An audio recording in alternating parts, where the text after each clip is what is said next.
Hello, thank you for joining me today. Today's topic is about technique and treatment, and I'd like to thank Jonathan Edis for choosing the topic. Now, if we want to know what A.T. Still was doing, hopefully we know what he's doing, we have to understand this from the beginning. Basically, it goes back to Aristotle. Aristotle proposed episteme and techne. Episteme is knowledge, and techne is craftsmanship or doing.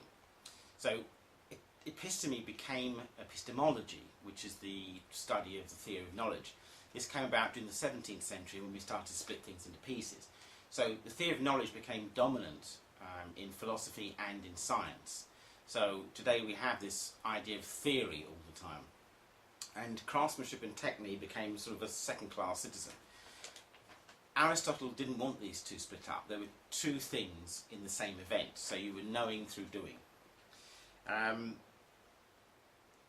So this whole idea of techne or an episteme or episteme and techne was down to personal experience. Now I'm just going to share with you a quote from Charles Green from the Journal of Osteopathy from 1921. The desired end in osteopathic practice is the correlation of the physiological action of the human body through normalization of structure. The manner and means adopted to produce this normalization of structure is called technique. But we cannot become technicians until we have made a skillful arrangement in our minds of each and every condition, direct or contribute to the maintenance of the abnormality before attempting a correction. This is one of the great objections to any plan to attempt a standardization of technique. Another is the tendency of many merely to imitate the manipulations employed by a demonstrator without giving due thought and consideration to his particular reasons for their employment. And Green continues, during the close of my last year at the American School of Osteopathy, where at a time it was the prevailing custom of the student members of various fraternities, clubs and cliques to obtain special lessons in manipulation outside of the clinics and classrooms. I had an argument with one of the members of the operating staff protesting against such practice. Let us begin with osteopathy, the absolute science, which means a definite knowledge of things as they actually exist. Technique is the manner of artistic performance, the details collectively considered of mechanical performance in art.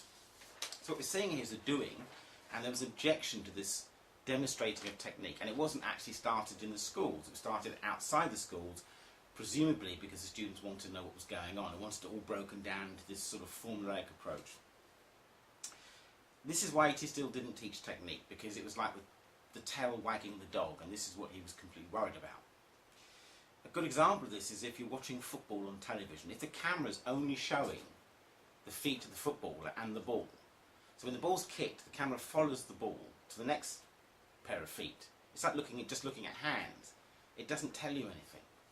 If you pan backwards and look at the whole game, what you then see is an unfolding of the performance of the whole event.